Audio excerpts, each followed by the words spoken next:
Boa noite, agradeço a presença de todos e dou início à 29ª reunião plenária virtual do Rotary Clube Niterói, solicitando a todos que, após o refrão do hino à bandeira, o toque do sino, saúdem o pavilhão nacional.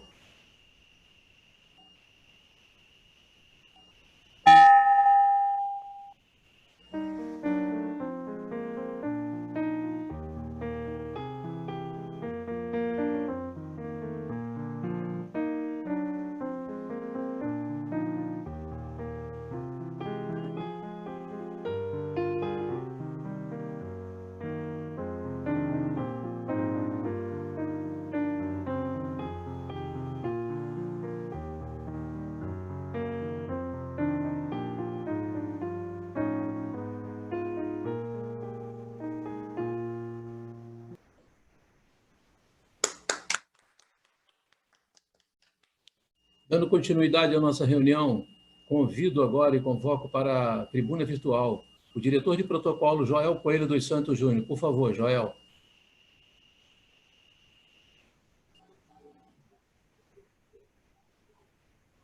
Boa noite a todos.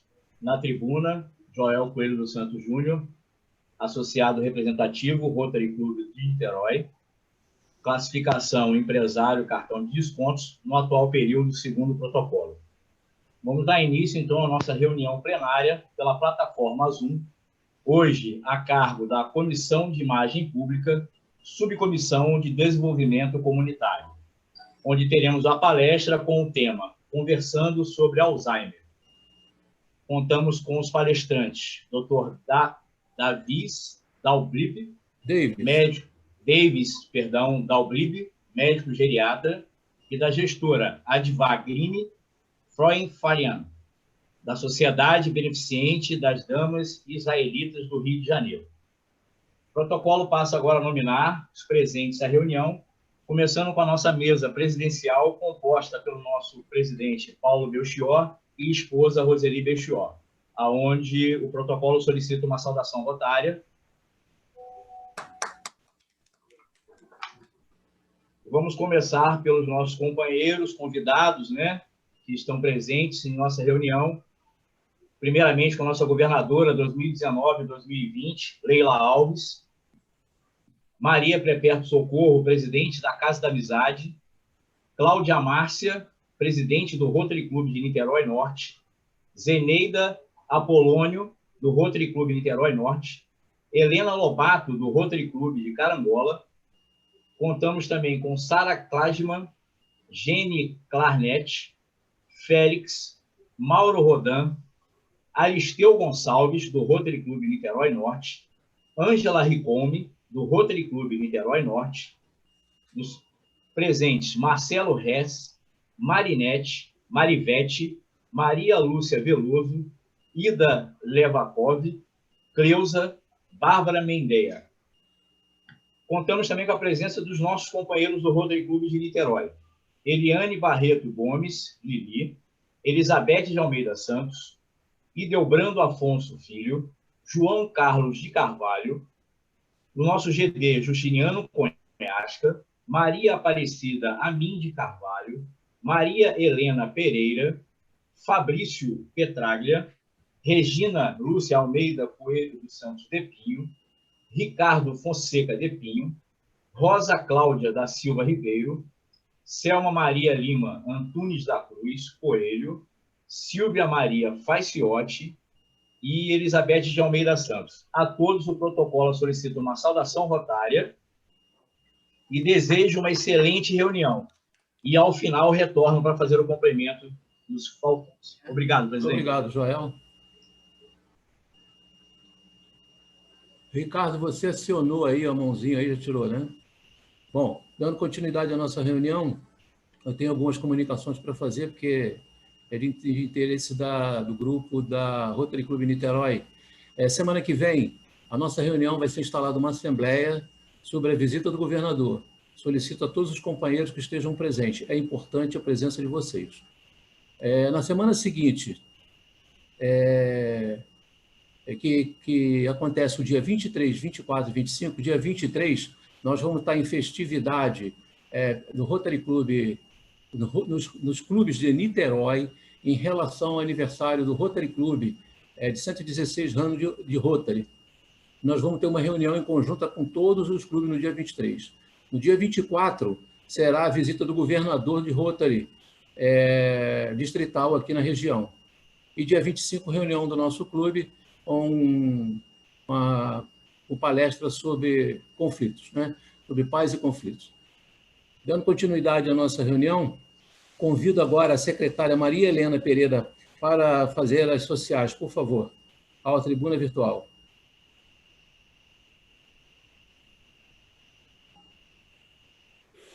Boa noite a todos.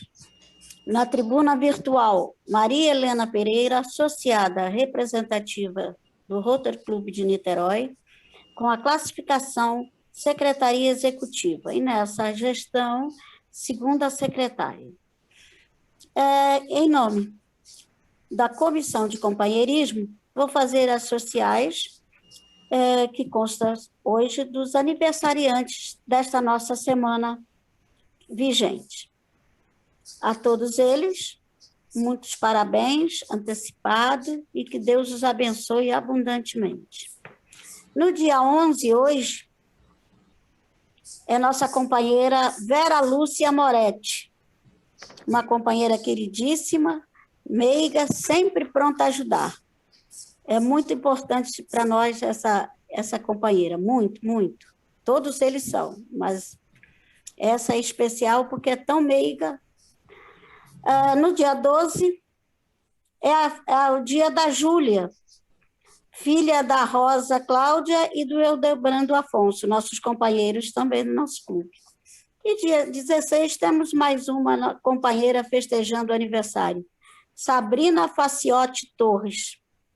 A todos eles, que Deus os abençoe com muita saúde, alegria, felicidades e principalmente sucesso para passar toda essa pandemia com saúde e sucesso. Um beijo grande para eles e que Deus os abençoe. Boa noite a todos. Muito obrigado, Maria Helena. Dando continuidade à nossa reunião, convido agora o Dr. David Staublib e a Advar Griner, gerontológica, para fazer a sua palestra a respeito do Alzheimer. Por favor. Boa noite a todos. A ideia não é nem uma palestra, não. Eu vou colocar algumas ideias e o importante, o mais gostoso, é a conversa que vai seguir depois, ok? Exatamente. Boa noite para todo mundo. Obrigado pelo convite. É uma honra estar aqui na reunião de vocês. E em meio a essa pandemia, né, em que a gente não pode falar e se conhecer pessoalmente, portanto, fica um abraço virtual a todos. Vamos lá para a gente ganhar tempo, para que a gente possa depois bater um papo. A Advá está colocando os slides e eu gostaria de saber, em primeiro lugar, se está todo mundo vendo direitinho. Não, o slide não entrou ainda, não. Entrou agora. Isso. Está todo mundo vendo aí? Estamos vendo, sim. Então vamos em frente. A Advá vai me ajudar na passagem dos slides, ela que está com o apontador na mão. Enfim, eu sou especialista em geriatria pela Sociedade Brasileira de Geriatria, membro da Câmara Técnica do Conselho Regional de Medicina do Rio de Janeiro, geriatria, pós-graduado em geriatria pela Universidade Federal Fluminense, a terra de vocês, e no momento sou médico de duas instituições de longa permanência para idosos, a Sociedade das Damas Israelitas Frauenverein, na Tijuca, e o Lar da União Israelita do Rio de Janeiro, no Rio Comprido. Vamos em frente. Advá, é só clicar em cima do slide, isso vai mudar. A Advá vai se apresentar agora e aí então a gente começa a nossa conversa. Fala aí, Advá. O microfone dela está fechado, Advá. Seu microfone está fechado.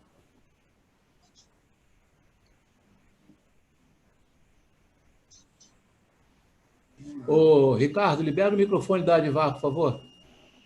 Já estava liberado. Agora libera você aí, Edivar. Você tem que liberar aí. Não? Então eu vou em frente. Tá liberado o microfone. Liberou, conversa agora. Fala agora. Isso, agora liberou. Eu não estava conseguindo. Obrigada. Nada. Vocês são bons de mímica. Vamos lá, eu sou a Edivar Griner, tá? Atualmente sou gestora técnica do Fronfrem, tá? E que é um residencial, né? Um lar de cuidados para idosos. Sou especialista em geriatria e gerontologia, mestre em ciências médicas e faço hoje em dia graduação um MBA em gestão de hospitais e clínicas. Vamos em frente, Osvaldo. Eu estou tentando, ele não está respondendo, eu estou clicando, mas ele não está, ele está com delay, tá? Mas eu vou botar no mudo e eu vou te seguindo, tá? Tá bom, ok. Não, tá tranquilo. Aí, passou. Bom, quem foi, da onde vem o nome Alzheimer? É o nome de um médico, né? Alois, que em português seria Aloísio. Basicamente, o histórico é esse aí que vocês estão vendo, né? Ele nasce em 1864.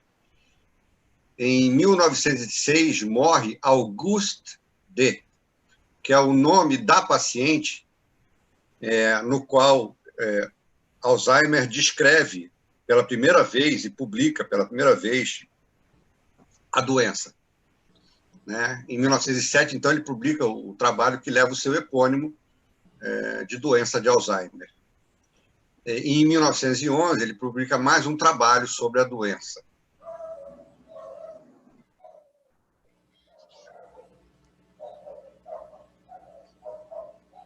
Para vocês terem uma ideia,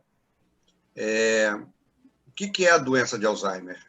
É uma doença neurodegenerativa, ou seja, uma doença primária do cérebro, no qual a gente conhece alguns mecanismos pelos quais a doença acontece, mas a gente não sabe explicar o que inicia, o que causa, né? O que faz com que o cérebro fique doente e evolua, como vocês podem ver aí na figura, né? A comparação de um cérebro normal e uma imagem de como fica o cérebro da doença de Alzheimer. É uma atrofia cerebral. Começa em algumas regiões específicas e depois se dissemina por todo o cérebro, preferencialmente em algumas áreas mais do que outras. Mas para vocês terem uma ideia aí da diferença de volume, né, que causa a doença em relação ao cérebro normal. Qual é a prevalência no mundo, né? Atualmente, a gente tem em torno de 45 a 50 milhões de pessoas no mundo portadoras de doença de Alzheimer. No Brasil, estima-se entre 1 milhão e 1 milhão e 200 mil pessoas. Aí, vocês podem notar o seguinte, né? Em termos de porcentagem por continente, na África, 2,2%, na Ásia, 5,7%, América do Norte, 6,2%, 7,1% na América do Sul e 9% na Europa. Ou seja, na medida em que, com exceção aí da América do Sul, você vai aumentando a longevidade da população, você vai aumentando a prevalência da doença. Vamos em frente.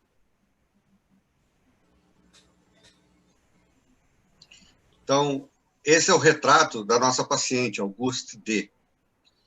Os dados, na época, foram fornecidos pelo seu marido. Ela nasce em 1850, se casa em 1873,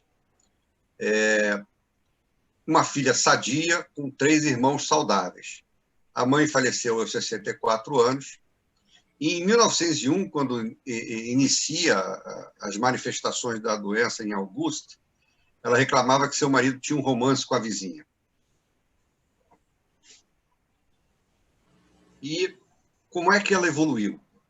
Progressivamente, ela ficou alheia ao convívio com outras pessoas, errava ao cozinhar, perambulava pela casa, esquecia tarefas domésticas e tinha dificuldade de lidar com o dinheiro.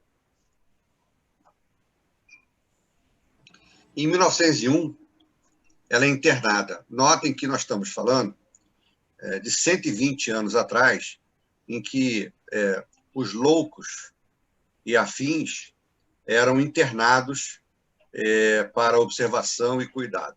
Não como hoje, que existe tratamento digamos assim, hoje é uma exceção você internar um doente com distúrbios mentais. E não, quando ela foi internada, o que ela apresentava? Um déficit de memória grave, afasia, né? Ela tinha praticamente perdido a capacidade de falar, desorientada, distúrbios do comportamento, alucinações auditivas. Alucinações, elas podem ser auditivas, podem ser perceptivas e podem ser visuais. Então, a auditiva é quando você ouve algo que não é real, a visual é quando você vê algo que não é real, e a perceptiva é quando, por exemplo, a pessoa diz assim, tira essas formigas de cima de mim, mas não tem formiga nenhuma nela. E ela rejeita qualquer tipo de ajuda, ou seja, ela tinha uma atitude beligerante. E em 1904, portanto, com 4 anos de duração da doença, 4 a 5 anos, ela já se encontrava em posição fetal na cama, com incontinência urinária e não se comunicava mais. 1905, escaras de decúbito, né, feridas que surgem na pele por complicação de desnutrição, de falta de mobilidade e assim por diante. E em 1906, então, ela falece de septicemia, no caso com pneumonia, hidrocefalia moderada e atrofia cerebral. A atrofia cerebral foi a imagem que eu mostrei para vocês no início, e a hidrocefalia, na verdade, essa foi a descrição na época, mas, na verdade, é uma hidrocefalia relativa, né? Porque o cérebro ele tem cavidades dentro dele em que circula o líquido, que é o líquor. Quando você pode ter uma hidrocefalia, né? No caso, hidroágua, céfalo, cabeça, água na cabeça, pode ser realmente por aumento desse volume líquido, ou então, no caso do Alzheimer, como você tem uma atrofia do cérebro, existe um aumento desse espaço relativo em que os líquidos acabam ocupando. E qual a incidência na população? Aí é importante notar o seguinte, quando, só lembrando a idade de Auguste D., que tinha 40 e poucos anos, a doença de Alzheimer, quando eu me formei, era bem claro, era chamada de demência precoce, porque acometem ainda indivíduos abaixo de 65 anos. Mas o que a gente vê hoje é uma incidência cada vez maior acima de 65 anos de idade, como vocês podem ver no gráfico, né, comparando homem e mulher, mais frequente em mulher do que no homem. E hoje a gente pode dizer que a maior parte dos casos de doença de Alzheimer estão a partir dos 65. A demência precoce é o menos frequente. E aonde fica a genética nisso, né? Muita pesquisa está sendo feita, muita coisa a gente sabe, mas eu acredito que a maior parte a gente ainda não sabe. Mas, basicamente, a gente tem 4 genes já em alguns cromossomas que a gente correlaciona com a doença de Alzheimer. Acima de 65 anos seria o ApoE, e aí, no caso, o ApoE4. Eu não vou entrar em detalhes, porque é uma coisa mais médica, né? Mas é importante a mensagem de que existe, sim, um componente genético, mas que não digamos assim, não deve ser supervalorizado no sentido de você poder fazer diagnóstico e isso determinar tratamentos. Uma curiosidade interessante seria o gene PSEN2, né, do início precoce, de menos de 65 anos, que está localizado no cromossomo 21. E a trissomia do cromossomo 21, que todo mundo conhece como síndrome de Down ou mongolismo, é muito interessante porque ele tem 3 cromossomas 21 e você tem, então, um aumento da manifestação desse gene PSEN2. E o que a gente nota, os pacientes com mongolismo estão vivendo mais, é que, a partir dos 40 anos, eles passam a apresentar também uma demência do tipo Alzheimer. E eu já vi isso em consultório, é muito interessante, porque geralmente o que chama atenção não é o distúrbio da memória, mas os distúrbios comportamentais, que eu vou falar mais adiante. Então, no caso desse paciente do meu consultório, ele primeiro começou a ter um transtorno obsessivo-compulsivo de ansiedade, em que ele ficava arrancando os cabelos. E depois, o que mais chama atenção, para quem conhece, eu tenho algum caso próximo de síndrome de Down, eles são muito afetuosos. O que chocou a família foi a completa perda da afetuosidade do paciente em relação à família. Vamos em frente. Sobre ainda o aspecto genético, algo muito interessante, existe esse povoado na Colômbia chamado Yarumal, em que todas as famílias praticamente têm a doença de Alzheimer. Ou seja, o filho já sabe que vai cuidar do pai e do avô após os entre 40 e 50 anos. Ou seja, é generacional. Digamos, hoje é um lugar no mundo em que mais se estuda a genética da doença e a origem da doença e os mecanismos que fazem a doença evoluir.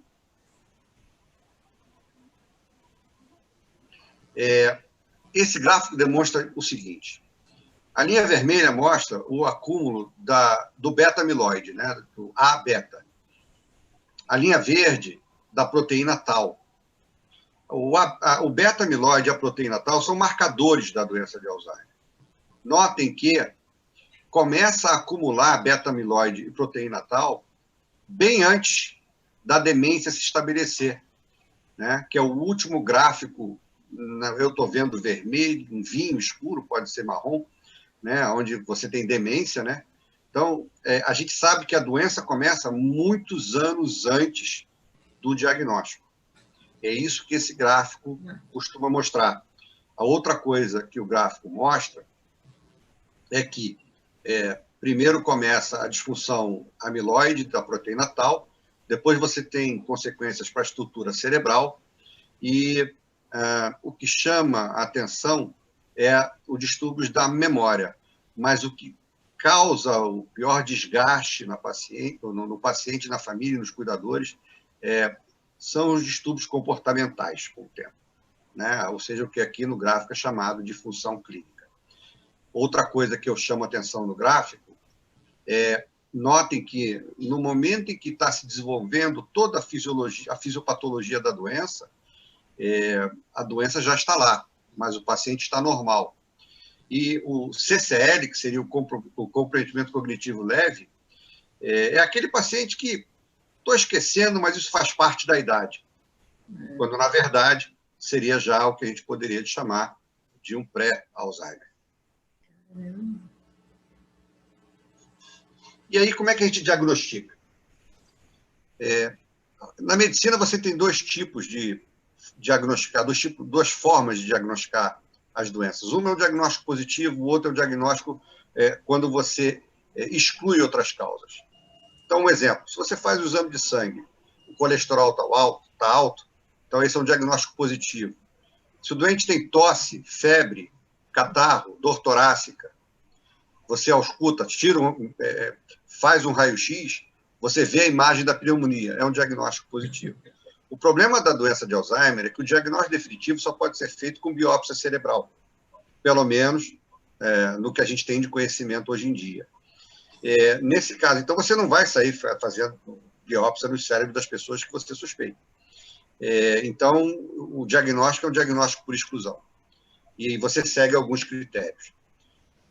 Quero alertar que nem todas as demências são Alzheimer. E isso é uma confusão muito comum.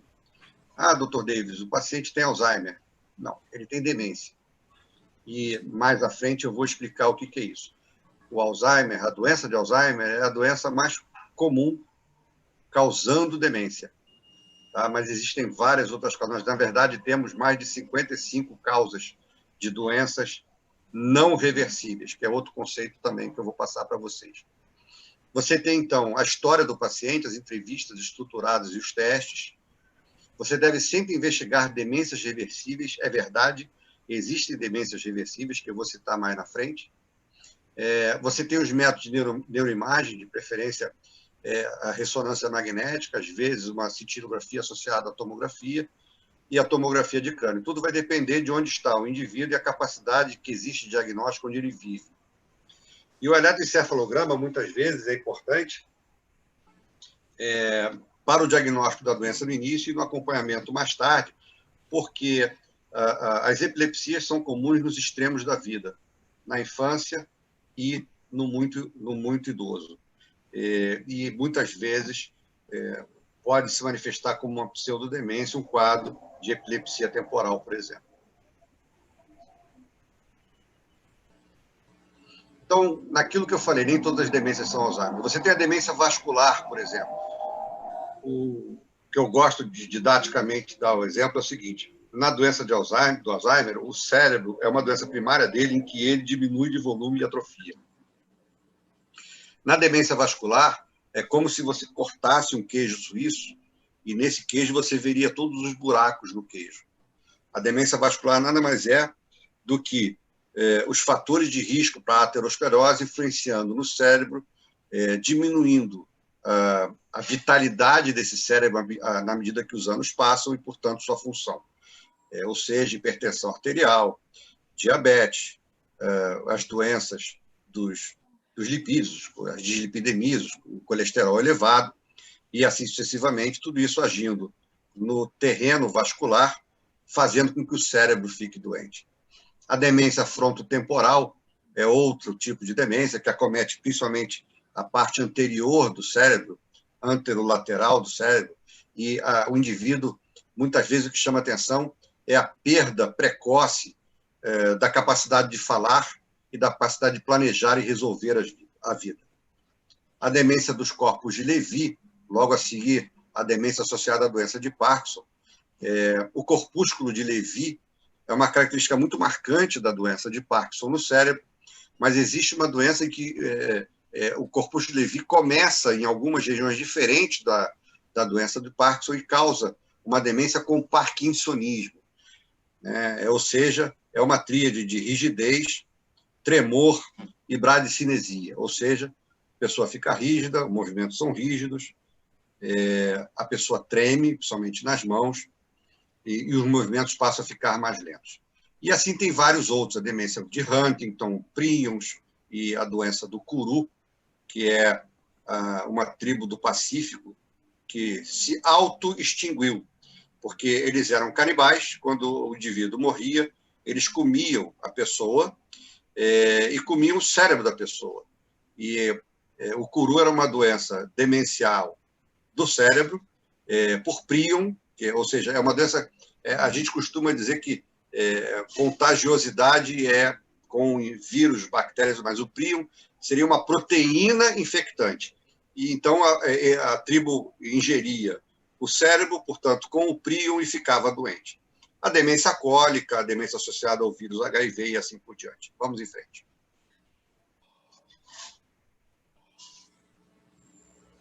E nem todas as demências são irreversíveis. Lembrar sempre que a depressão cursa com transtorno cognitivo. As pessoas deprimidas têm distúrbios de memória. E isso é importante. A depressão pode ser a primeira manifestação de uma demência. E a depressão, por si só, traz junto com ela um distúrbio cognitivo. Farmatoxicidade, ou seja, alguns remédios, como, por exemplo, os corticoides, podem causar distúrbios de comportamento. O hematoma subdural crônico é aquele idoso que cai, ninguém soube que caiu, e, de repente, começa a ter distúrbio do comportamento e da memória, inclusive com alterando o nível de consciência.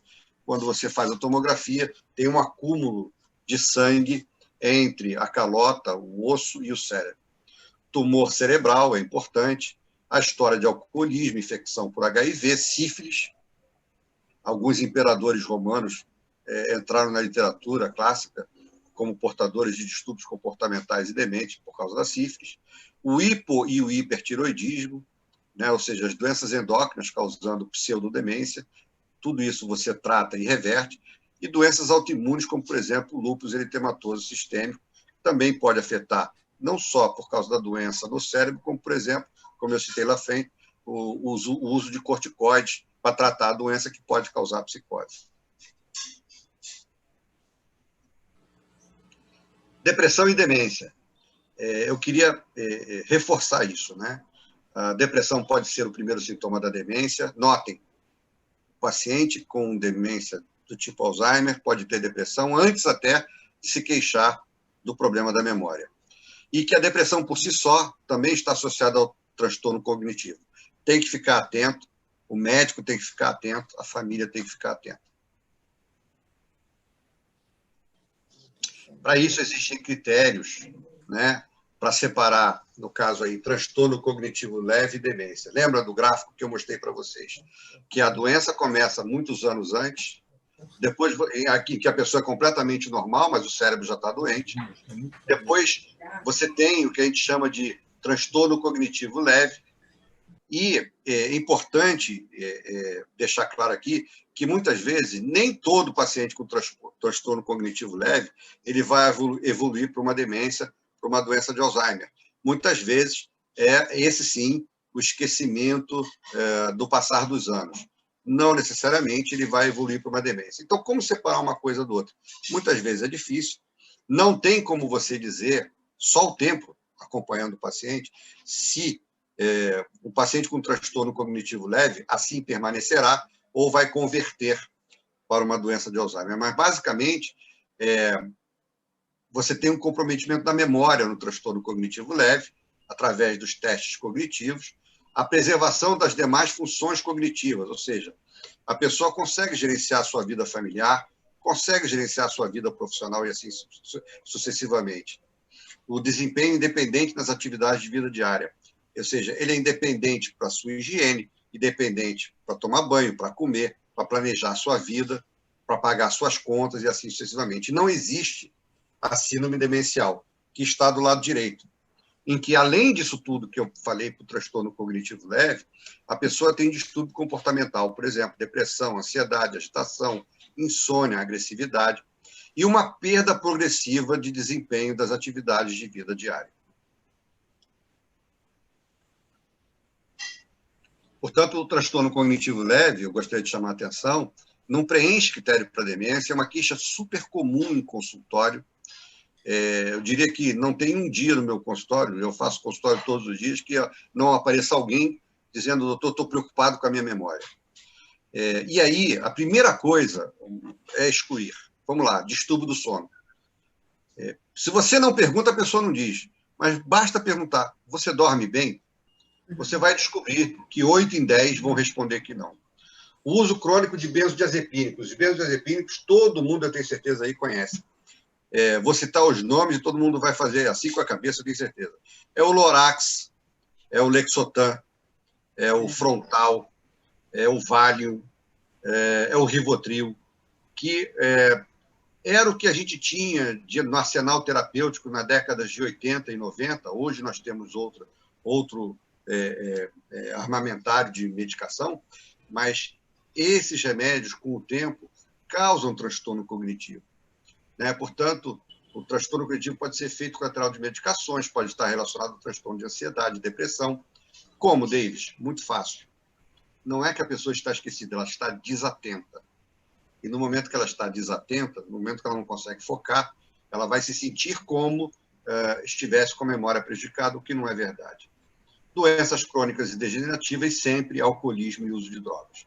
Tem outras denominações, né? Alteração cognitiva leve, transtorno cognitivo leve, alteração da memória associada à idade e assim sucessivamente. Então, a pergunta: qual a taxa de conversão do transtorno cognitivo leve para a demência? Tem alguns estudos aí dizendo qual a taxa de conversão e em quanto tempo converteu. Notem que vai desde 6% a 25% a conversão anual. E uma média de 2 a 4 anos para converter entre transtorno cognitivo e demência. Enfim, a gente tem que estar atento e não colocar na pessoa já um diagnóstico antes dele estar bem definido como demência do tipo Alzheimer. E a gente deve tratar ou não?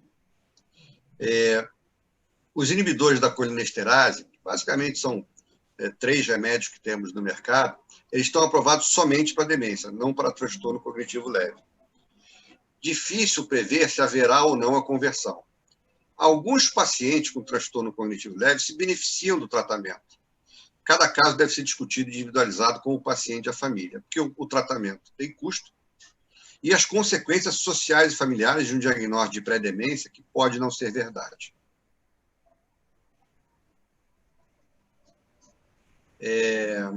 Basicamente aí, né, o DSM-4, que é um dos bulares de definição diagnóstica, né, do que seria o diagnóstico da doença de Alzheimer.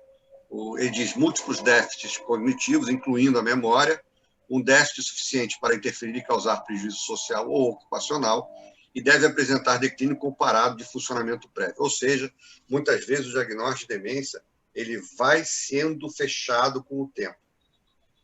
E isso gera ansiedade também, muitas vezes, na família.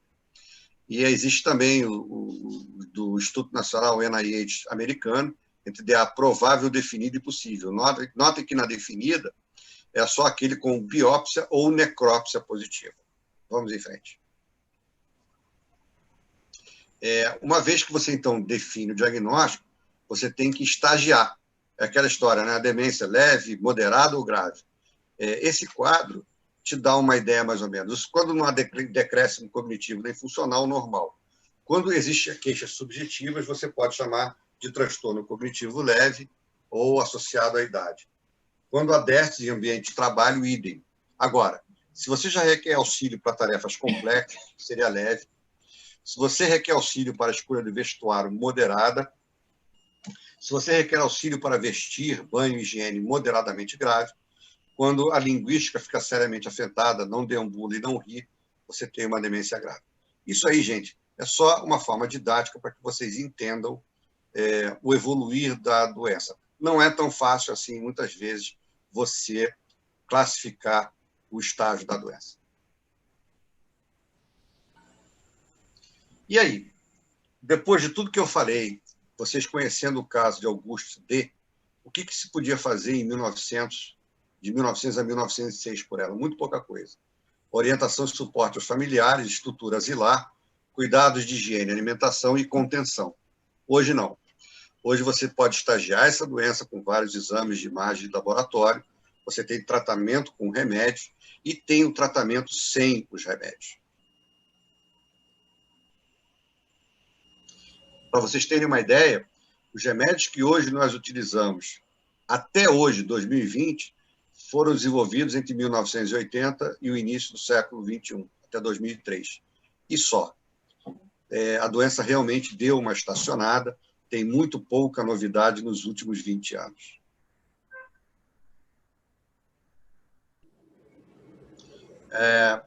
Com relação ao benefício que os remédios que hoje temos, por exemplo, na demência moderada grave, a evidência que se tem é que os inibidores da colinesterase, que seriam os nomes comerciais, os nomes farmacológicos, rivastigmina, a donepezila e a galantamina, são a base terapêutica, mas foram aprovados apenas para os estágios leves e moderados. A memantina é aprovado para os estágios graves e avançados.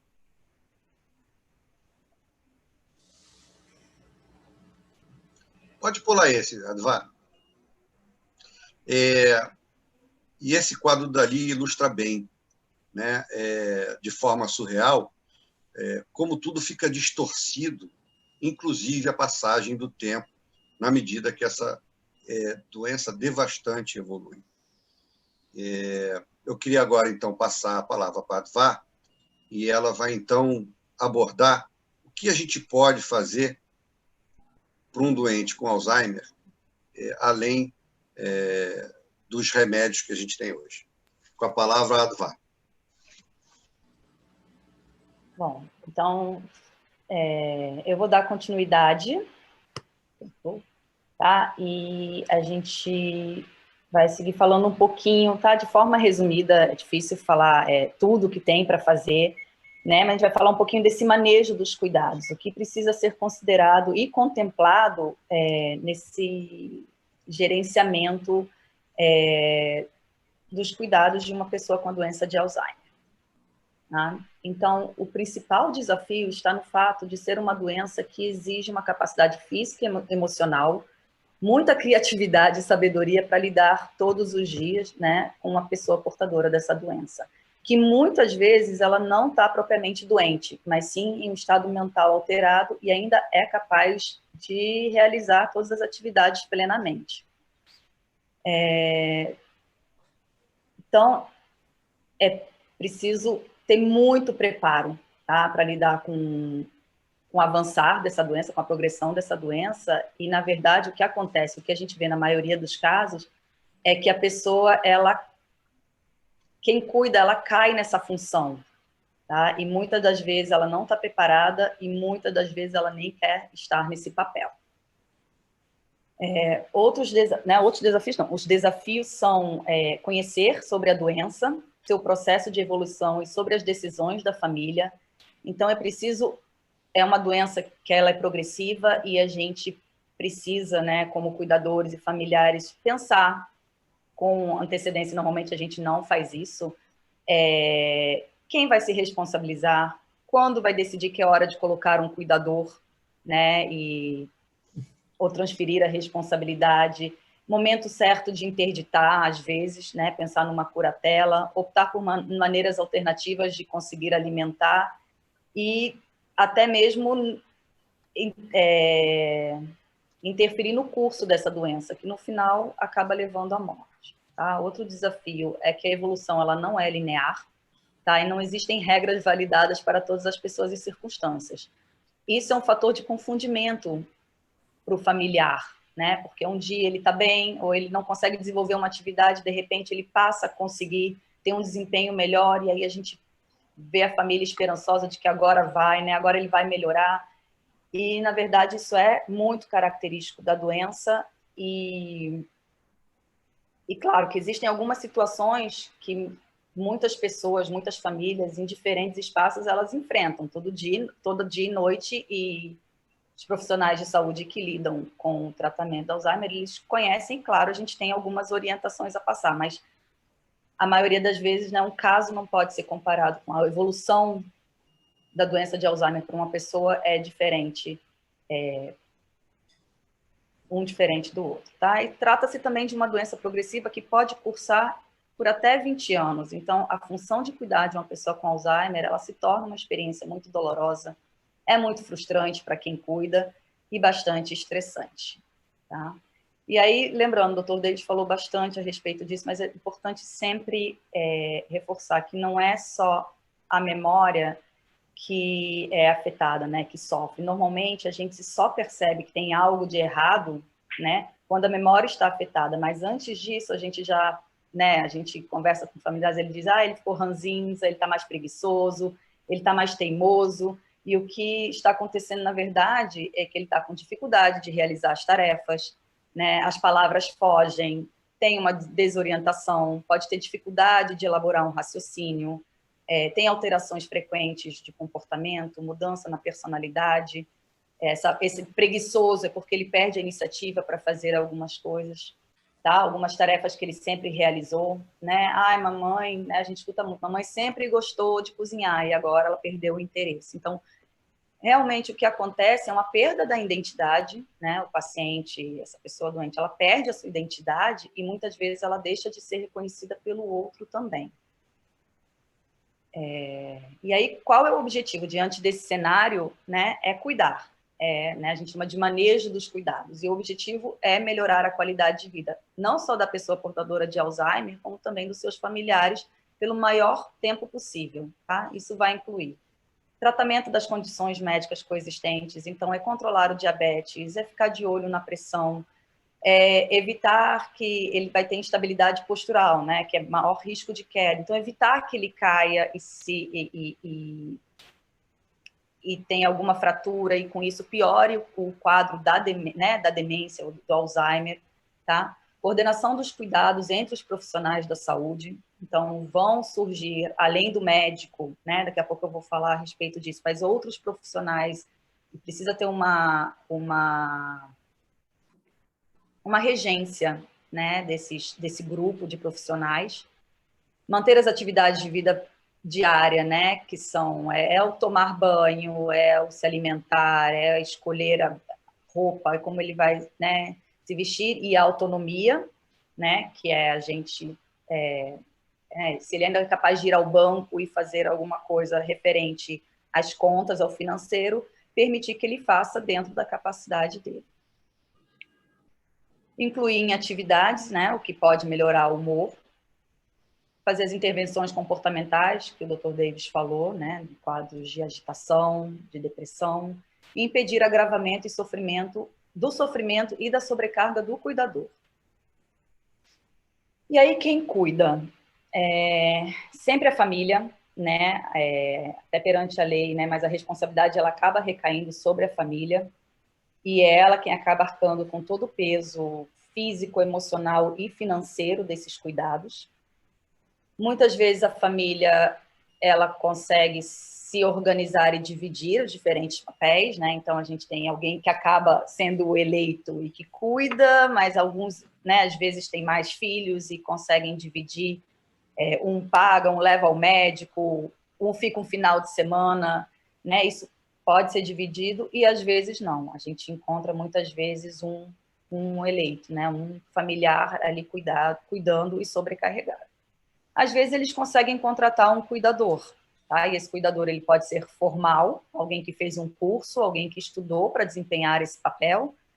E muitas vezes o que a gente encontra é um cuidador informal, né? Era a empregada da casa, é a filha, é o cônjuge, né? Que às vezes também é outro idoso cuidando desse idoso que está adoecendo. E às vezes ele acaba adoecendo, né? O cuidador também acaba adoecendo. E existe também os residenciais, né? ILP, Instituição de Longa Permanência. E aí a gente coloca mais um I aí, Instituição de Longa Permanência para Idosos, que são os residenciais, lares, os antigos, né, abrigos, asilos, né, como a gente costumava chamar. Porque hoje em dia a gente usa termos como casas de acolhimento, tá? Casas para idosos, lares, tá? Onde além de moradia, além de um teto, ele vai encontrar cuidados adaptados às necessidades e às capacidades deles, como móveis adaptados e uma equipe treinada, rotinas terapêuticas, atividades recreativas, né? Independente de onde se for o familiar que vai cuidar, se tiver um cuidador ou numa instituição de longa permanência,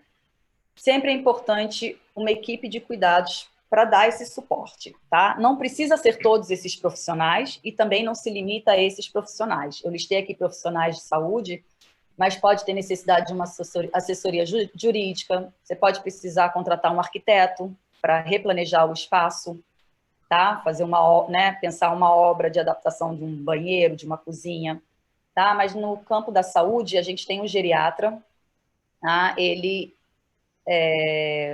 O Dr. Davis não mencionou, né? Mas a gente conversa que qualquer profissional, qualquer médico pode, né? Tratar uma demência, tratar a doença de Alzheimer, outros médicos podem ser procurados.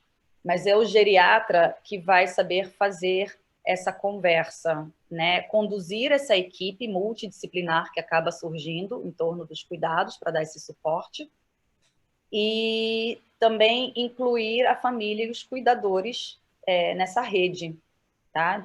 E aí precisa ter uma comunicação. Então, é ele que vai ser o maestro dessa orquestra. E aí pode ter enfermeiros em momentos mais avançados, o paciente ele vai evoluir com alterações de apetite, pode ter momentos, né, de ter compulsão alimentar e depois evoluir com perda de, né, falta de apetite, então entra um nutricionista para dar orientações para essas situações, um fonoaudiólogo porque pode entrar precocemente e ajudar nos distúrbios de deglutição, tá? Fisioterapeuta, psicólogo até para o familiar, para o cuidador, tá? E outras especialidades. O que é importante, então, nos cuidados, tá? Peguei algumas orientações básicas que acho que servem para todo mundo e que lida com qualquer pessoa que tem qualquer tipo de incapacidade, tá? Então, deve-se considerar que qualquer sintoma merece ser investigado por um médico, principalmente se a dificuldade está interferindo no trabalho, na vida social ou em tarefas domésticas. A doença de Alzheimer, ela possui uma evolução individual e particular para cada pessoa, e que em momento algum, tá? Prestem atenção, isso é muito importante, isso a gente encontra até dentro da nossa instituição, onde os cuidadores eles passam por treinamento, e a gente está sempre reforçando isso. Em momento algum, o cuidar deve ser feito com palavras ou ações que lembrem condutas tomadas com criança. Tá? Eles não são crianças, por mais que eles tenham um comportamento que lembre algumas ações, né, que uma criança, né, um neném vai ter, um bebê vai ter, mas eles têm uma história de vida. São pessoas que têm uma profissão, que têm família, e isso precisa ser considerado. Então, ela não deve ser tratada como tal, tá? E a gente evitar falar assim, vamos tomar um mingauzinho, muito bem, você fez muito bonitinho. Não. Vamos tentar falar, por exemplo, ai, que bom que você está aqui para me ajudar. Tá? Isso não é só para pacientes com demência, com doença de Alzheimer, isso é para qualquer pessoa que tenha algum tipo de incapacidade. Tá? E jamais faça pela pessoa qualquer atividade pela qual ela ainda é capaz. Tá? A gente acaba anulando, roubando a independência dela. Então, seguem aqui as 5 palavrinhas-chave. Tá? Sempre buscar estimular, orientar e supervisionar, auxílio se for necessário, e executar totalmente as tarefas por ela apenas, ou se a pessoa não for mais capaz. Tá? E aí, como melhorar a convivência? Né? A gente está falando principalmente dos distúrbios de comportamento, né? Então, é ficar atento às reações, quando que elas acontecem, tentar associar por que elas aconteceram. Então, assim, é mais de dia, é de tarde, é após as refeições, é depois de uma visita, né? Aprender a lidar também é importante, e sempre lembrar que a atitude ela não é consciente e ela não é pessoal, né? Uma reação não é voltada para você que está cuidando, né? Organizar um ambiente seguro, fazer perguntas simples, os diálogos eles precisam ser simples, não dá para começar uma pergunta e antes dele responder você já repetir a pergunta, né? Já muito mais complexo, tentando explicar muito mais. É importante usar palavras simples, perguntas simples e o diálogo permanecer simples. Tá? Estimular o convívio e a realização de atividades, incentivar a independência e elaborar uma rotina. E aí a rotina, ela tem que ser estabelecida, ela ajuda muito a família também, né, a se organizar, a se programar, mas ela não pode dar ideia de imposição. Tá? Senão a gente pode ter reações muito difíceis de administrar. E a criação de uma rotina sistematizada, ela também pode ser muito útil em alguns momentos, mas é preciso também considerar hábitos anteriores. Então, se a pessoa não gostava de pintar, não é agora que ela vai passar a gostar de pintar, muitas vezes, tá? Se ela não gostava de samba, né, e sempre gostou de música clássica, vamos deixar o samba de fora e incluir música clássica, tá? Sempre considerar, por mais que ela tenha mudança, né, de comportamento e a gente passe a não identificar, por exemplo, papai nunca gostou de doce, agora ele virou uma formiguinha, mas a gente tem que tentar equilibrar, né? Trazer coisas novas, sim, para adaptar o convívio dele, mas também preservar memórias e hábitos que a pessoa já tinha antes. Tá? E aí aqui eu trago um exemplo de uma organização de rotina. Tá? Então, de manhã a gente pode, né, demora um tempo conseguir fazer higiene, banho, vestiário, escolher a roupa, café da manhã. Às vezes são tarefas que elas demandam muito tempo e muita energia. Tá? Talvez conversar com algum parente, leitura, discussão de jornais, sempre com reflexão, se possível, não só botar o jornal na mão, ter algum momento de troca sobre as notícias, tá? Banho de sol, pequenas caminhadas, e aí de manhã, e aí de tarde, de noite, outras atividades. A gente vê que são atividades simples, mas quando você está como cuidador, você pode ficar bastante sobrecarregado e até uma caminhada ou ler um livro se torna bastante difícil. Tá? E aí aqui eu peguei algumas fotos que eu peguei do nosso Instagram, né, do Stafron, mas só para vocês verem. Isso, são fotos do dia a dia de idosos que estão numa instituição de longa permanência, né, num residencial, e aí eu trouxe aí, né, tem leitura, tem caminhada, tem avaliação da fono, jogos, atividades, encontro com familiares, a hora que eles se arrumam, tá? A alimentação, e aí não é sempre super regrada, né? Tem espaço para trazer um cachorro-quente, né? Uma pizza, alguma coisa para lembrar. É como a gente faz em casa, né? Então, a gente traz hábitos e preferências deles. E aí, vou devolver para o Dr. Davis a palavra para ele finalizar.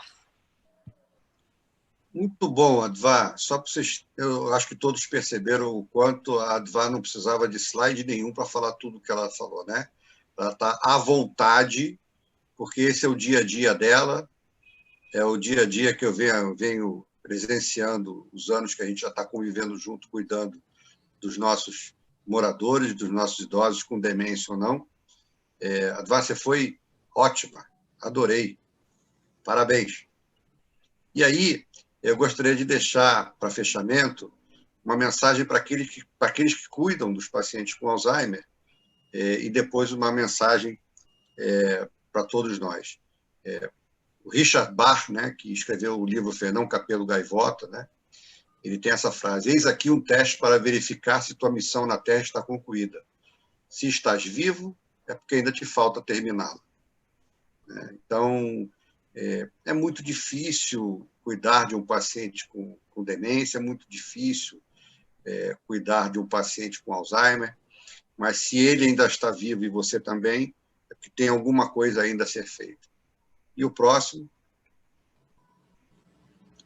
numa pintura do gênio Chagall, né, o que é a doença, a dureza que é, né? Ou seja, o paciente com demência nos desafia a uma despedida progressiva, em que, ao final, temos somente a presença física, sem sua alma e sem seu afeto. É uma partida de corpo presente. A grande verdade é essa. É muito duro, né? Uma das coisas que eu reitero sempre no dia a dia do tratamento dos pacientes com demência, quando os familiares, os cuidadores dizem: mas, doutor Davis, eu não aguento mais, ela fica repetindo as coisas, ou ela não aceita eu dizer para ela que o que ela está dizendo é errado. Eu falei: não é ela, é a doença. Você não tem que discutir com a doença. E, geralmente eu digo o seguinte: olha, simplesmente distrai com outra coisa que ela vai até esquecer do que ela estava conversando. Bom, enfim, vamos partir agora para a parte mais gostosa, que é o bate-papo. Obrigado a todos aí pela atenção.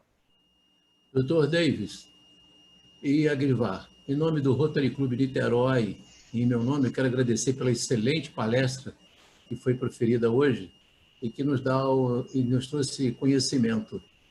E nós somos muito gratos pela presença de vocês e pela palestra.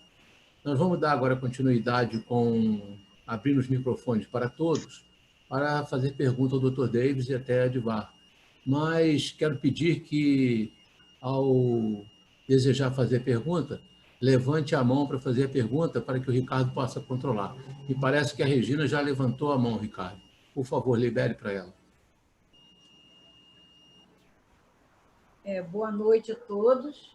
Foi uma excelente palestra. Eu gostaria de perguntar para o Dr. Davis por que existem alguns casos que as pessoas são agressivas. O que ocorre isso? Vamos lá. Primeiro, a constatação de que isso acontece. Eu costumo dar o seguinte exemplo, né? O leão vira gato e o gato vira leão. Uma pessoa que sempre foi muito cortês, educada, dócil, uma vez com diagnóstico de demência ou de doença de Alzheimer, ela se torna um leão, ela se torna agressiva, beligerante, né? De difícil convívio. A senhora fez duas perguntas. Por quê? Infelizmente, por quê a gente não tem resposta, né? A gente está procurando essa resposta. E por que não todos? Né? Nem todo mundo fica agressivo, nem todo mundo fica beligerante. Mas, infelizmente, alguns ficam. Tem remédio para melhorar isso. A gente procura, com esses remédios, minorar o máximo possível isso. Mas a gente não sabe explicar por quê. Ricardo, nós temos agora a Cláudia, o Mauro e a Eliana. Eu não sei quem colocou a mão primeiro, mas libera primeiro para a Cláudia, depois para o Mauro e para a Eliana, por favor. eu gostaria de que você fizesse um comparativo entre o cognitivo leve, todas aquelas peculiaridades, e esse processo de isolamento, que eu, por exemplo, vou completar 1 ano no dia 13 de março. E às vezes, você acha que você está ficando com um princípio de demência, porque é muita pressão em cima de você. Então, eu gostaria que você fizesse uma comparação com esses sintomas e esse isolamento que nós estamos vivendo. Na verdade, obrigado pela pergunta. Eu e a Adivá também nos sentimos dementes, também porque a pressão em cima de nós desde março do ano passado foi horrorosa. Então, tanto os isolados quanto aqueles que estão na linha de frente também se sentem um pouquinho demenciados. Fique tranquila, tá? Agora, falando sério, né, da sua pergunta, a gente sabe que realmente essa pandemia afetou a qualidade de vida de todos, sem exceção. Principalmente daqueles mais vulneráveis, e a terceira idade é a mais vulnerável, né? Temos de ficar doente e adoecer de forma séria, e esse isolamento, com certeza, leva a prejuízos cognitivos, sim, né? Emocionais. Desde que eu voltei a fazer consultório em junho, eu tive que parar de março a junho, até para dar o exemplo, como geriatra, eu não ia abrir o consultório se eu quero que a senhora fique em casa, né? Então, mas quando eu voltei de junho para cá, o que eu mais prescrevi foram antidepressivos, né? E o que eu mais vi foram transtornos de ansiedade, em todas as faixas etárias. E, infelizmente, a terceira idade pagou um preço muito alto nessa pandemia devido ao isolamento, tanto do ponto de vista mental quanto do ponto de vista físico, né? As pessoas atrofiaram, as pessoas engordaram, as pessoas se mexeram pouco, as pessoas ficaram ansiosas, leram pouco, agiram pouco, abraçaram pouco, beijaram pouco, ficou tudo pouco. Inclusive, a mente da gente também ficou um pouco, né? E a gente ainda vai passar algum tempo durante o ano de 2021, se Deus quiser, com uma progressiva vacinação e todos da terceira idade livres, né, para circular melhor, deixando bem claro que a vacinação é uma esperança, não de adoecer também, mas principalmente daqueles que adoecerem, serem de forma mais leve e não de forma grave. Isso que as vacinas, não importa qual seja, demonstraram em todos os estudos, tá certo? Então, a senhora tem razão, dá essa impressão, mas vamos em frente, né? Vamos tomar as vacinas. Pelo amor de Deus, eu não aceito que ninguém aqui não queira tomar. E vamos, depois de tomar as vacinas, aos pouquinhos, circular e normalizar nossas relações afetivas, relações de trabalho, relações de família, relações sociais. Que eu espero, por exemplo, que vocês todos aqui se encontrem pessoalmente, dê um abraço pessoal em cada um nas próximas reuniões do Rotary de Niterói. Obrigado. Eu tenho a ordem aqui, presidente. Quem levanta a mão virtual vem na ordem. Então, eu tenho aqui o Mauro, eu vou pedir para ele ativar o som. Abre para o Mauro, então. Depois a Eliana e o Marcos. Mauro, você tem só que ativar o seu som. Mauro, você está sem som. Tá.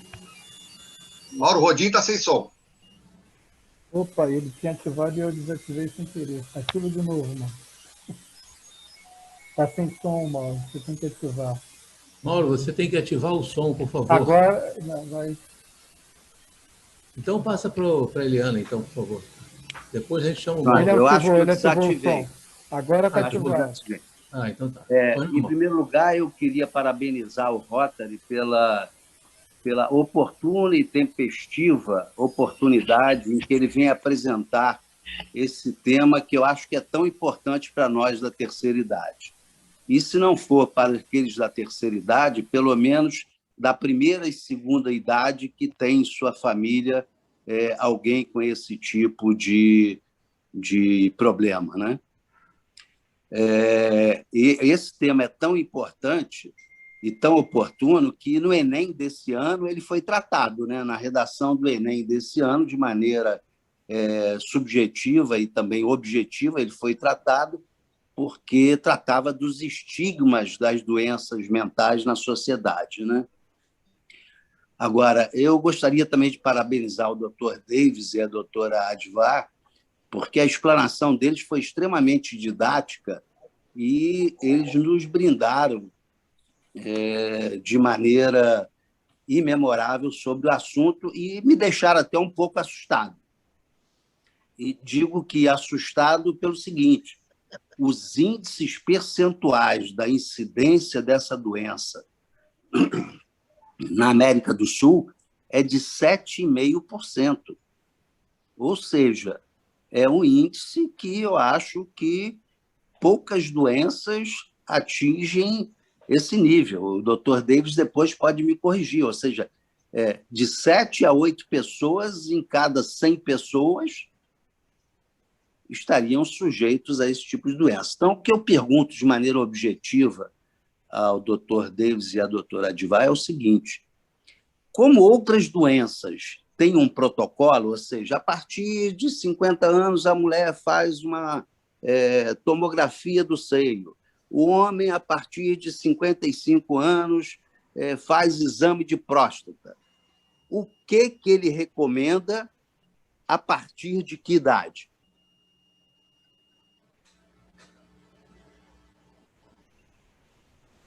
Boa pergunta. Olha só, Mauro, tem uma notícia boa que os estudos científicos começam a demonstrar. Na década de 90 em diante, a gente teve um verdadeiro boom em termos de terapêutica eficaz dos fatores de risco para a aterosclerose. Então, hoje em dia, nós temos um arsenal terapêutico enorme para tratar a hipertensão arterial. Hoje em dia, a doença que mais cresceu em termos de opções terapêuticas foi o diabetes, né? Quando eu me formei, não tinha 90% dos remédios que eu hoje tenho para tratar o colesterol. Isso para te passar somente 3 fatores fundamentais para a evolução da doença aterosclerótica, que é o acúmulo progressivo de gordura no vaso arterial e a progressão da placa de aterosclerose, que vai causar uma obstrução, por exemplo, no coração causando infarto, no cérebro causando AVC e nos pequenos vasos do cérebro, prejudicando a circulação e fazendo com que haja disfunção de diversas áreas pelo cérebro. Então, que seria a demência vascular. As demências, como um todo, vêm diminuindo por conta desses fatores reversíveis da doença aterosclerótica. Tem fatores que são irreversíveis, né? Eu esqueci de citar aqui o tabagismo, o fumo, né? Nota que eu citei lá atrás que em mulheres é mais frequente do que os homens a demência, e as mulheres hoje fumam mais do que os homens. Não só as demências nas mulheres estão mais frequentes, como o câncer de pulmão também, hoje em dia, é mais frequente nas mulheres. Então, a mudança de comportamento social leva a uma mudança de comportamento da sociedade e que há uma migração de fatores de risco. Portanto, o que eu recomendo, Mauro, é o seguinte: é comum chegar no consultório, mas, doutor Davis, a partir de que idade eu tenho que ir para o geriatra? Eu deixo todo mundo à vontade, porque eu sou clínico também, então é dos 12 aos 120, está tranquilo comigo, né? Mas nem todo mundo é clínico também.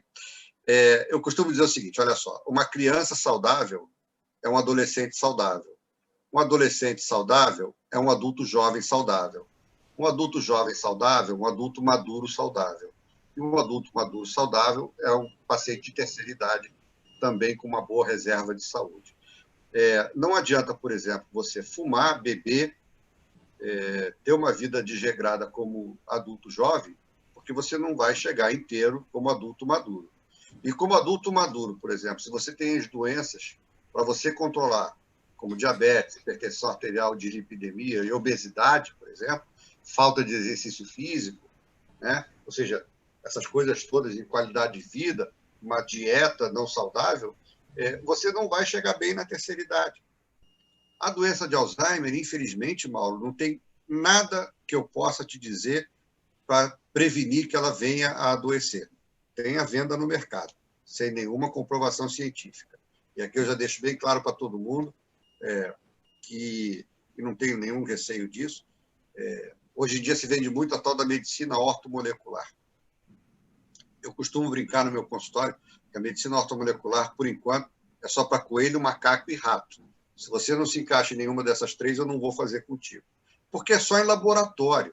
Eu entendo a medicina ortomolecular como uma ciência promissora, mas eu não estou autorizado a fazer isso em você. Você não é coelho, nem macaco, nem rato. E todo mundo ficou um pouco craque, né, durante essa pandemia em entender o que é um estudo científico, fase 1, fase 2, fase 3.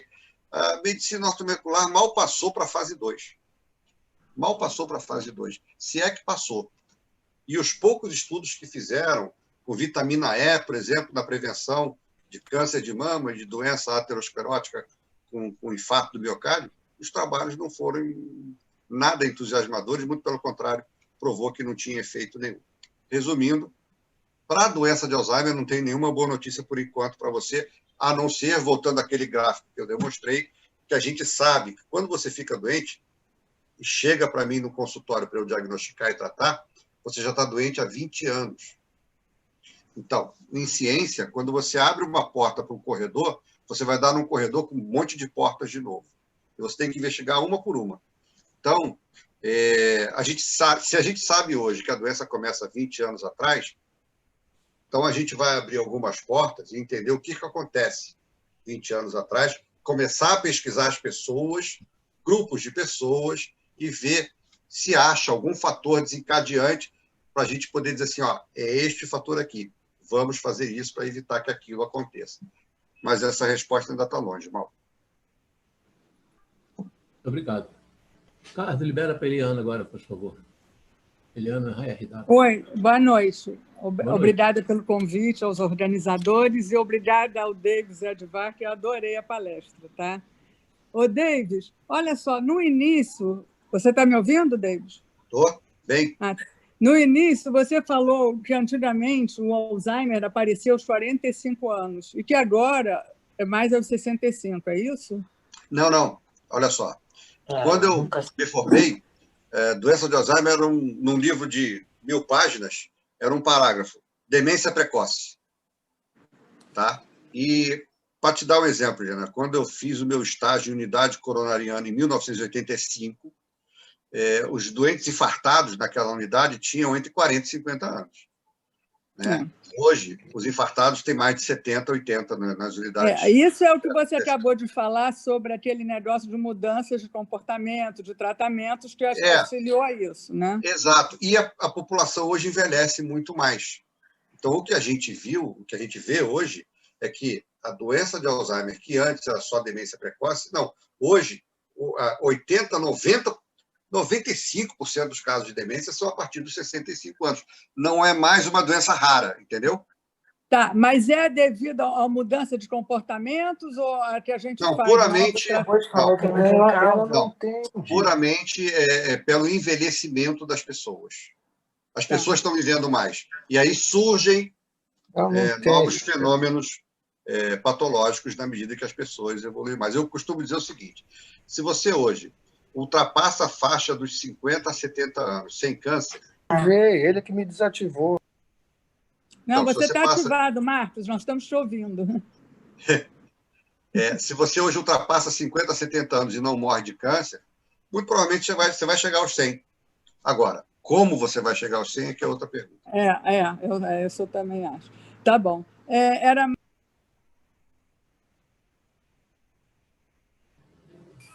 Cortou o som, Eliana. Desculpa, Eliana, eu cortei seu som sem querer, pensei que você tivesse acabado. Libera seu som, Eliana.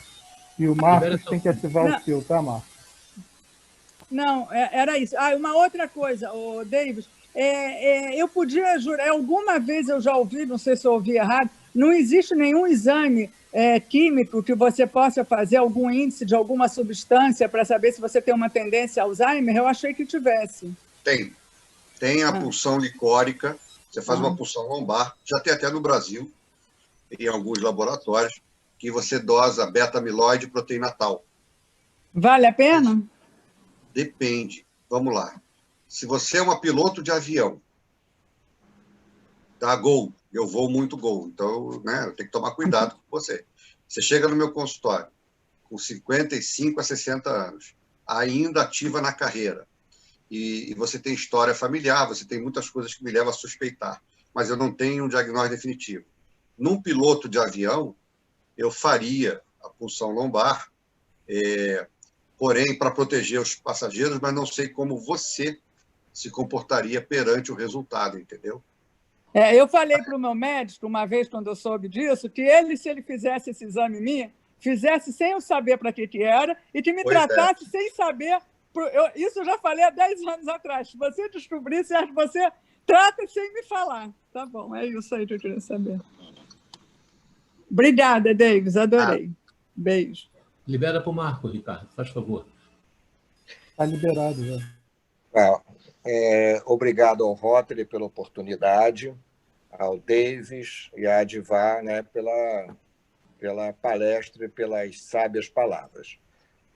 O meu ponto é o seguinte, numa grande maioria das vezes, a gente vê um idoso que fica em casa, né, por conveniência ou por falta de opção da família, mas, na realidade, esse idoso fica largado em frente à televisão por uma cuidadora. Tá? E aí fica uma briga na família, que, no fundo, a família também adoece, tá? Quando tem uma pessoa nessas condições, porque há divergências quanto à conduta e etc. E eu queria focar um pouquinho na questão de lar de idosos, residencial e casa, né? Porque há uma seleção rigorosa dos profissionais, há treinamentos maciços, né, para capacitar. Existe uma série de profissionais muito mais adequados do que se você fosse fazer esse tratamento em casa. Inclusive, você pode ter, mas dificilmente você vai ter uma interlocução, alguém gerenciando um caso com a fono, com psicólogo, com fisioterapeuta, etc. E a minha pergunta vem da experiência de vocês no lar, tá? Quais são realmente as dificuldades que fazem as pessoas, né, manter um idoso no lar que você vê que ele não está bem assistido, desculpe, em casa, né? E você vê que ele não está bem assistido, que a família adoece, que há um distúrbio muito grande nessa família, e por que não se coloca no lar? Será só a questão de custo? Ou esse custo também é uma questão preconceituosa, ou as pessoas acham que custa caro? Então, é mais ou menos esse custo-benefício, pode ser para o Davis ou para a Advar. Advar. Bota aí.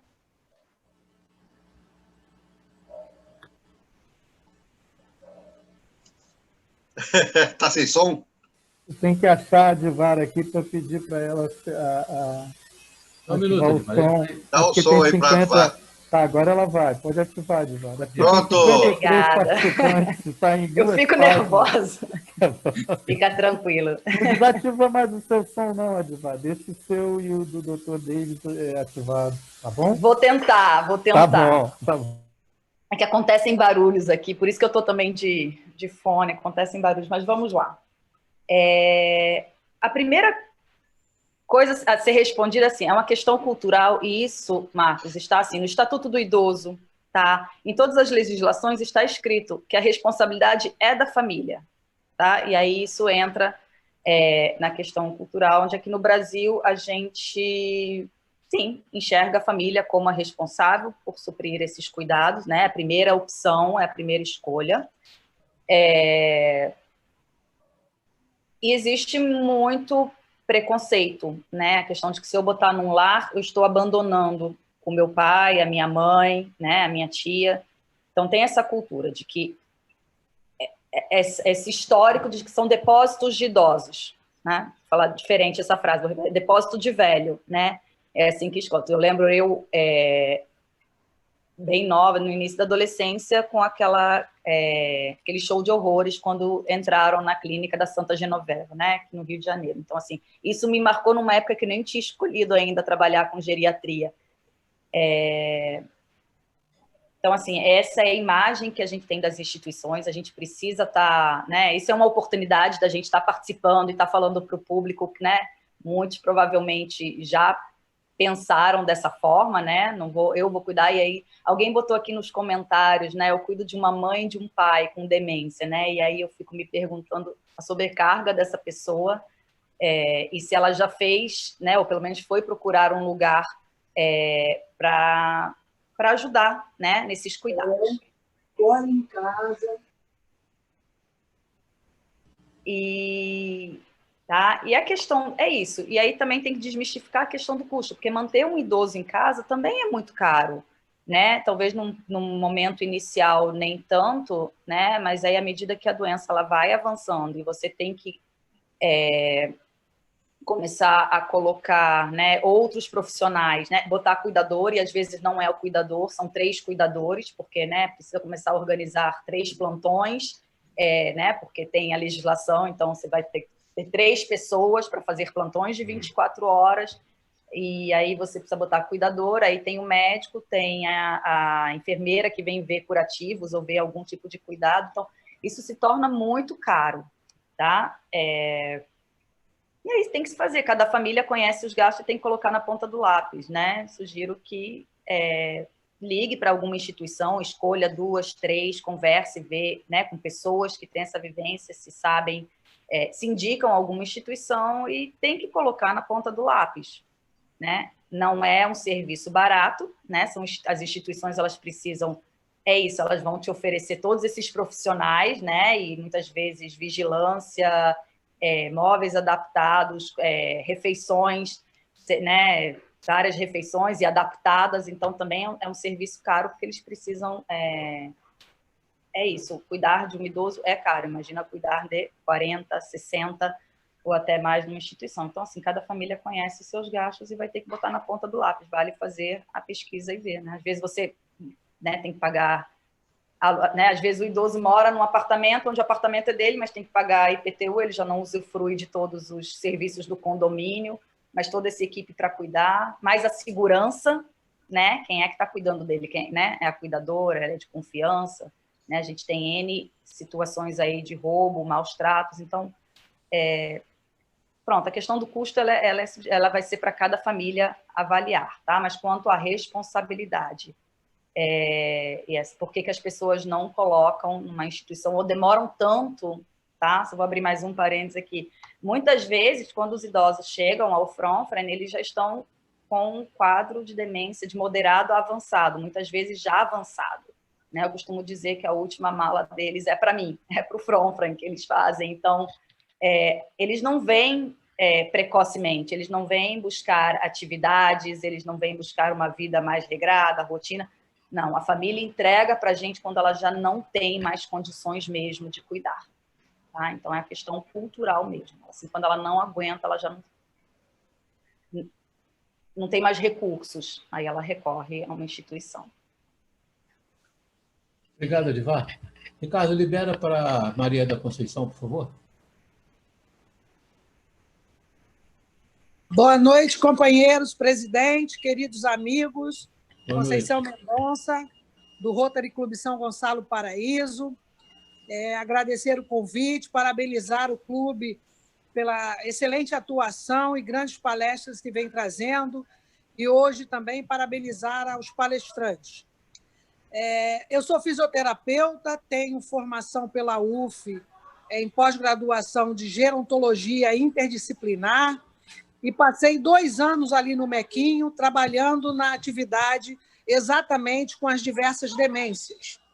E eu queria que os companheiros que fizeram a palestra, os doutores, expusessem a sua opinião em relação ao cuidado que se tem que ter com o cuidador familiar, porque essa sobrecarga que toda foi colocada para esse cuidador familiar, que não tem essas condições de estar com uma equipe grande no cuidado com o idoso com Alzheimer, a importância desse cuidador ter um espaço, como nós temos ali na UF. Eu não sei nem se continua esse espaço, mas durante o período de 2 anos que estive lá como voluntária, era muito importante cada cuidador estar falando das suas experiências, bem como, enquanto eles estavam na sala de espera, os portadores de Alzheimer, os pacientes, estavam em outra sala de estimulação cognitiva.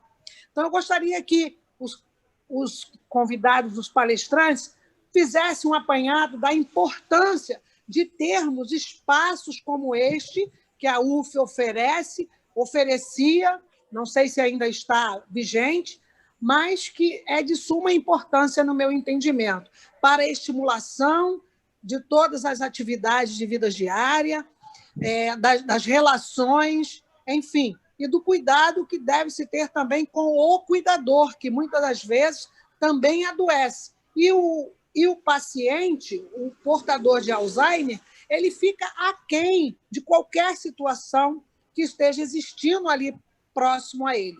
Eu quero agradecer, eu estou com muita pouca bateria, então eu estava torcendo para que eu pudesse falar, mas a qualquer momento meu celular pode morrer. Então eu agradeço imensamente, e vocês hoje fizeram uma mexida comigo, porque ontem também teve a visita do nosso governador, e eu estava assim um pouco ausente, um pouco não, bastante ausente, em função de várias coisas que a gente passou. A gente teve que fazer uma pesquisa sobre nódulos na minha tireoide, eu estava muito tensa, e outros percalços, mas, graças a Deus, a gente já teve o resultado que os nódulos são benignos, e isso acalmou um pouco mais a gente. Muito obrigada pela oportunidade. Um abraço fraterno do que o Rotary São Gonçalo Paraíso tem no seu espírito rotário, de dar este abraço nesse momento tão difícil que a gente passa. Um beijo no coração de cada um. Muito obrigada. Obrigado você. Conceição, eu vou tentar te responder com 1% de bateria que você tem, então, tá? Vou tentar ser breve, tá? Assim, tinha o da UF, eu não sei como é que as coisas estão funcionando agora, né, na pandemia. Acredito muito que muitos desses familiares ficaram desamparados, né, sem esses grupos acontecendo. Né, eu botei no slide, eu acabei não citando, mas estava lá a ABRAS, Associação Brasileira, né, eles sempre têm dicas lá no site, às vezes, né, de grupos de suporte a esses familiares e orientações. A UNAT tinha também, eu sei que o da UNAT, lá na UERJ, está desativado, antes mesmo, tá? A Fiocruz tem curso de cuidador para esses familiares e também acolhe, não sei se está funcionando, tá? Mas são vários, e na Praia Vermelha também tem. Bom, então, assim, eu não sei como é que anda e se alguém se organizou. Mas a gente tem essa preocupação, né? No Fronfren, a gente tem esse grupo de suporte aos familiares, um espaço que é conduzido por uma psicóloga super sensível e capaz de fazer esse acompanhamento, e é um espaço de troca, né? Para você realmente não se sentir sozinho, né? Que ao longo desse percurso você não está sozinho, que tem outras pessoas, você se identificar com outras pessoas que estão passando pelas mesmas angústias, pelas mesmas inseguranças, medos, tá? Então esse é o espaço que a Conceição falou e que é super importante, e muitas vezes familiares perguntam, né, acessam a gente perguntando se a gente tem esse grupo. Ele não é aberto, e a gente acaba conduzindo, né, acaba chegando em mim, então eu falo, tenta tal lugar, mas o que a gente encontra é que cada vez eles estão, estão inativados, não estão acontecendo.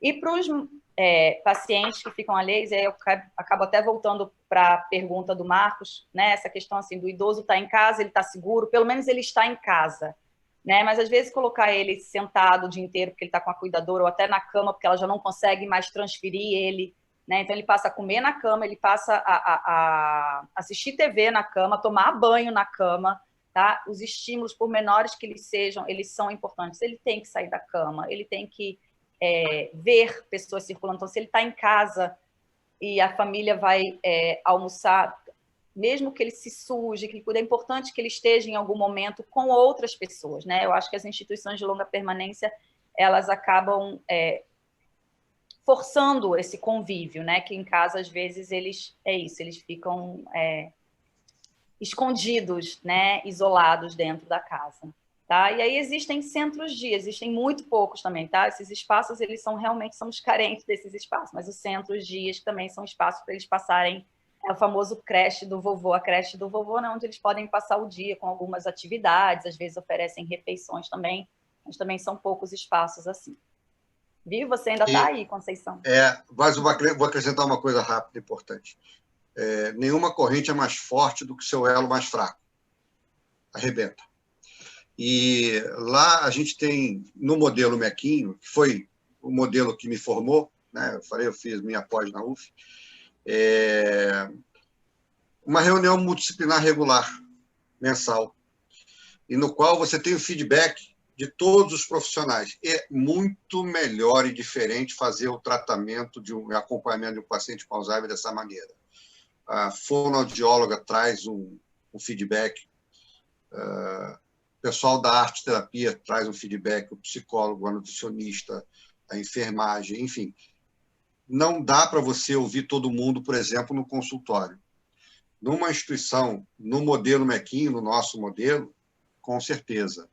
E aí você consegue uma atitude de grupo com relação ao morador e ao doente. Você, como fisioterapeuta, sabe muito bem disso. Você, como fisioterapeuta, agindo em casa num paciente com doença de Alzheimer, como o Marcos levantou, você tem um limite do que você pode fazer. Agora, você, junto com o fono, junto com o médico, junto com o psicólogo, junto com o nutricionista, junto com a enfermagem, a abordagem e o cuidado desse paciente vai ser completamente diferente. A gente acompanha até o humor do paciente, as oscilações do paciente, né? A gente sabe da vida que ele tem com a gente na instituição. Acaba sabendo até dos conflitos familiares, faz parte, né? Então, você sozinha como fisioterapeuta é muito limitada. Você como fisioterapeuta, num conjunto de profissionais para abordar o paciente, é disparado, muito mais efetiva, que é a eficiência mais eficácia, do que você sozinha. Acho que você vai concordar comigo. Foi o que você quis perguntar desde o início, eu entendi. Presidente, nós temos o professor Weiner, que quer fazer uma pergunta, ele já está com o microfone aberto. Depois libera para o Marcos outra vez, que ele quer falar também. Pode falar, vai. Boa noite a todos. Aqui, Regine Weiner. Quem está com questão sou eu. Bom, parabéns ao presidente pela escolha do tema de hoje, parabéns aos palestrantes, muito obrigada aí pelas palestras. Uma pergunta, já existe alguma verificação de que a perda de olfato poderia ser um prenúncio de uma doença de Alzheimer para o futuro, ou é só especulação? Olha, eu ouvi muito mal porque picotou a beça, mas se eu pude entender, a pergunta é se a perda de olfato pode indicar para o futuro de alguma doença do tipo Alzheimer. Até onde eu sei, para a doença de Parkinson, sim. Para Alzheimer, não. Era essa a pergunta. Obrigada. O Marcos queria fazer uma pergunta, Ricardo. Marcos, quer falar ainda? Já ativei. Eu só gostaria de saber, né, que alguns lares, né, tiveram problemas na época do corona, com fatalidade. Como é que o lar de vocês se saiu? Advap, você quer falar? Posso falar? Vai em frente. A gente... Primeiro, assim, a gente se saiu muito bem. A gente teve uma resposta muito boa, tá? Muito rápida, né? A gente teve... Aí fomos conduzidos, a gente criou um comitê de crise e aí a gente conseguiu ficar por 10 meses sem fatalidades, né? Dentro do lar. No final do ano, quando as coisas voltaram ao normal, né? A vida começou a voltar ao normal e as pessoas começaram a ficar mais expostas, a gente automaticamente também ficou, por tabela, ficou mais exposto também. A gente começou a ter muitos funcionários sendo afastados por suspeita, né? Isso foi um protocolo desde o início, né? Casos suspeitos, eles eram afastados e idosos isolados dentro do lar.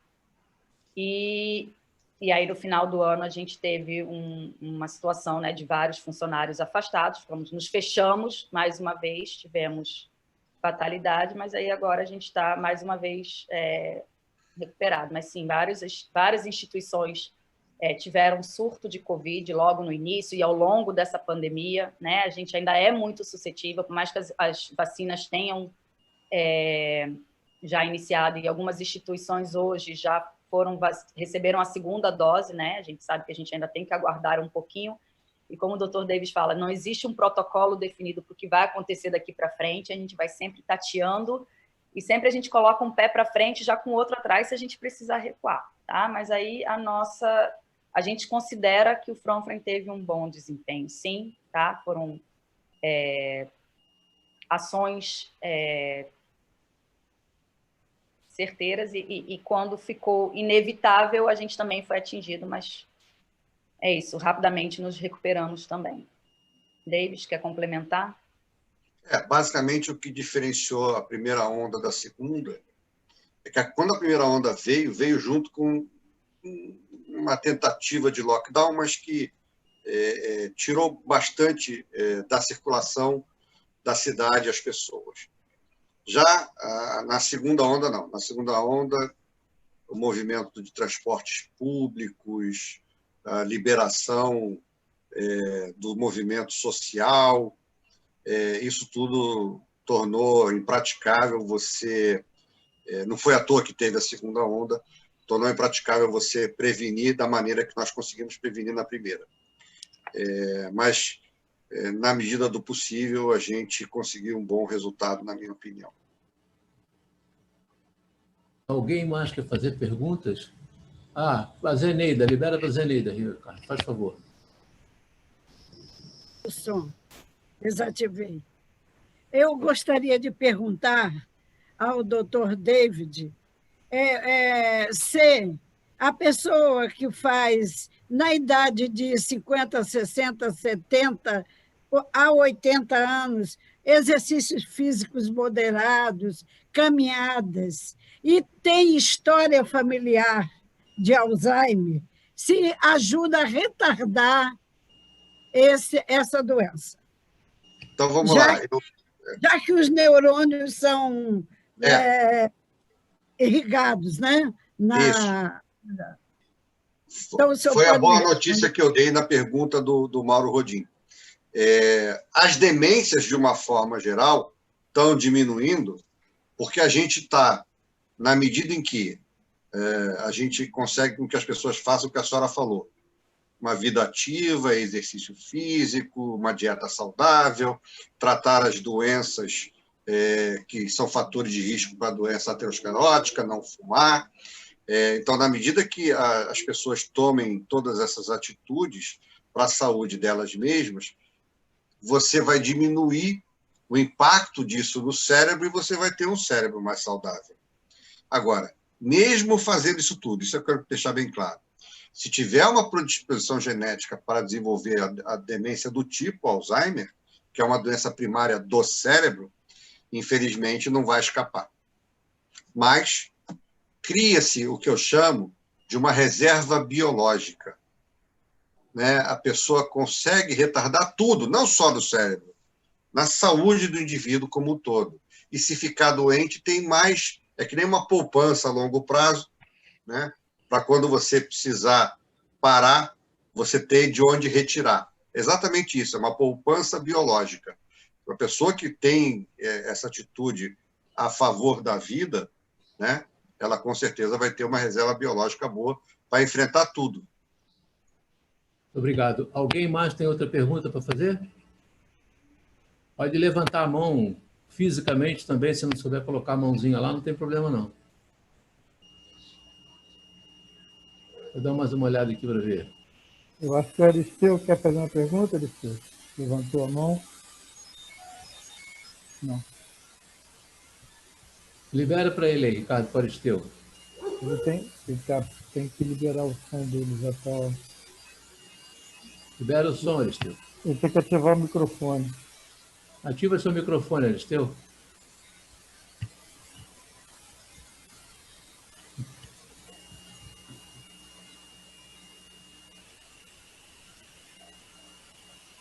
tem que ativar seu microfone, não está ativado, não.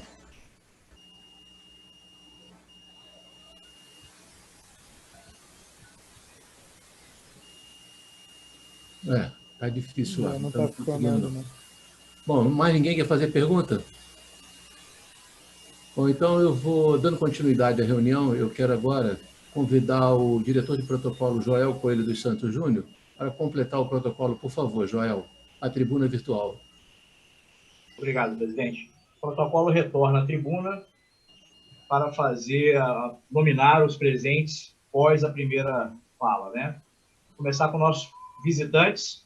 Hoje nós tivemos Gerson Iris, Celina Cesário, Paulo Façanha, Marlene Porciúncula, Renata Griner, Elisla, Ana Clara, Deise, o Marcos, Caio Prince, Eliana RW, né? E dos nossos companheiros também dos clubes, né?